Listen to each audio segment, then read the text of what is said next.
Michael Bloomberg, quant à lui, a fait chou blanc. Bonjour Vincent Hervouet. Bonjour. Son pari de l'argent n'a pas fonctionné. Oui, il y a Biden qui a le premier rôle, puis il y a Bloomberg qui est enfin monté sur scène et qui s'est étalé tout son long, ce mètre 70 que moque méchamment Donald Trump. Le milliardaire avait tout misé sur le Super Tuesday. Il menait pas campagne, il faisait une sorte d'OPA. Patatras, il arrive troisième, largement derrière. Sa seule consolation, c'est de battre au poteau Elizabeth Warren qui le déteste. Il annonce qu'il va réévaluer sa participation dans la journée. C'est en quelque sorte le clairon du repli qui sonne dans la nuit. Alors la première leçon est morale, tout ne s'achète pas. Michael Bloomberg a mis 2 milliards sur la table, comme s'il louait la Maison Blanche. Il s'est offert une gloire médiatique à coups de clips télé, en saturant Facebook, avec une petite armée d'employés. Il en a enrôlé plus de 2000 pour vanter sa gloire. Et bien rémunéré, il leur offrait même un logement à New York, s'ils venaient le rejoindre. Et ainsi, il s'est hissé dans les sondages.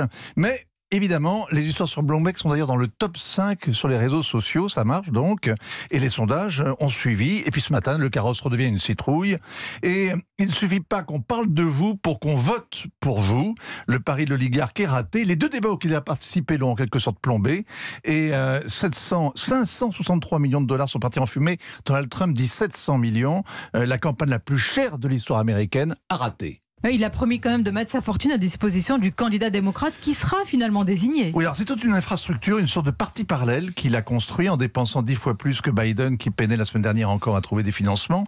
Et cet argent, l'organisation, la technologie vont permettre à Bloomberg de s'imposer comme arbitre. Il était entré en campagne pour barrer la route à Donald Trump. Il se retrouve à barrer celle de Bernie Sanders. Le regard international de Vincent Hervouet, c'est tous les jours dans le journal de 8h. Vous restez avec nous dans un instant, une campagne des municipales singulières. Ça se passe à Sablé-sur-Sarthe, l'ancien fief de François Fillon.